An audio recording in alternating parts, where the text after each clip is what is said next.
বেশি খুশি হলে আল্লাহ মেয়ে সন্তান দান করে। আল্লাহ খুশি হলে মেয়ে সন্তান দান করে। আল্লাহ রাসূল সাল্লাল্লাহু আলাইহি ওয়াসাল্লাম তিনি বলেছেন, যে বাড়িতে মেয়ে জন্মগ্রহণ করে, যে বাড়িতে মেয়ে সন্তান জন্মগ্রহণ করার সঙ্গে সঙ্গে ওই বাড়িতে রহমতে একটা ফারিস্তা মোতায়েন করে দেয়, বরকত দান করে দেয়। আল্লাহ রাসূল বলেছেন, যদি কোনো পিতা মাতা মেয়ে সন্তানটাকে যদি নেক ভাবে যদি বড় করে, শিক্ষা দীক্ষা দিয়ে যদি বড় করে, মেয়েটাকে যদি সব কিছু অধিকার যদি দিয়ে যায়, আল্লাহ রাসূল বলেছেন, দুই আঙ্গুলের মাঝখানে যতটুকু ফাঁকা থাকবে, আল্লাহ রাসূল বলেন জান্নাতের ভিতরে ওই ব্যক্তির সঙ্গে আমি রাসূলুল্লাহ থাকবো। আমি রাসূলুল্লাহ ওই জান্নাতের ভিতরে আমি থাকবো। আল্লাহ রাসূল বলেছেন, যদি কোনো পিতা মাতা মেয়েদের হক থেকে যদি বঞ্চিত যদি করে, ওই ব্যক্তি যতই নামাজি হোক, যতই দাদু হোক, যতই ইবাদতকারী হোক, ওই ব্যক্তিকে আল্লাহর কাজ করায় দাঁড়াতে হবে, কাজ করে দাঁড়াতে হবে। হজে যখন যাবে ব্যক্তি, হজে যাওয়ার সময় ওই গার্জেন কি করেন, তার 5 বিঘা সম্পত্তি আছে, সন্তানদেরকে রেখে দিল আর মেয়েদেরকে রাখা হলো, বলে মারে আমি হজ করতে যাব, তোমাদেরকে খুশি করার জন্য 10,000 টাকা দিলাম আর ক্ষমা করে দিও।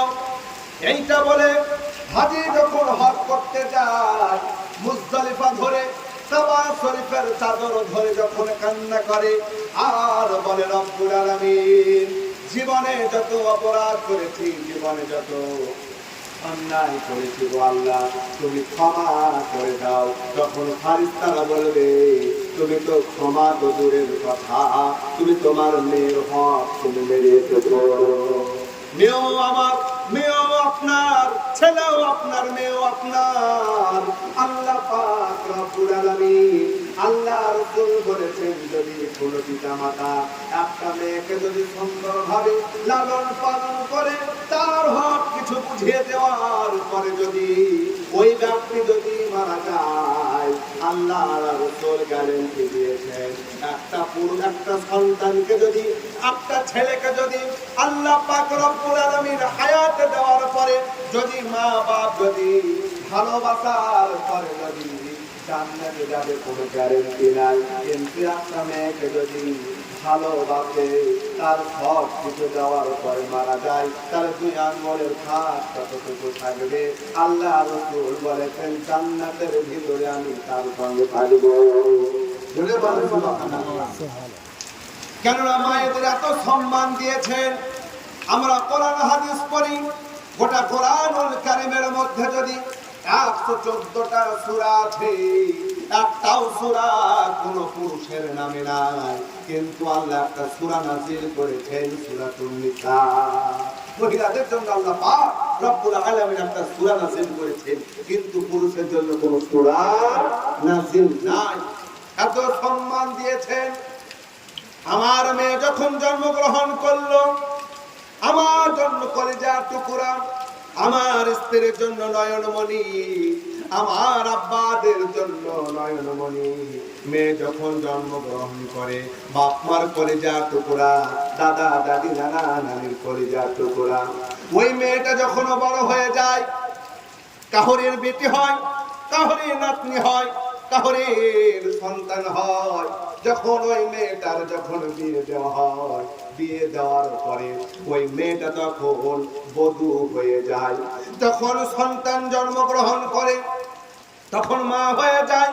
আল্লাহ পাক রব্বুল আলামিন ওই মা জননীটাকে মায়ের সম্মানের জায়গায় বসিয়ে দিয়ে দেওয়া হলো।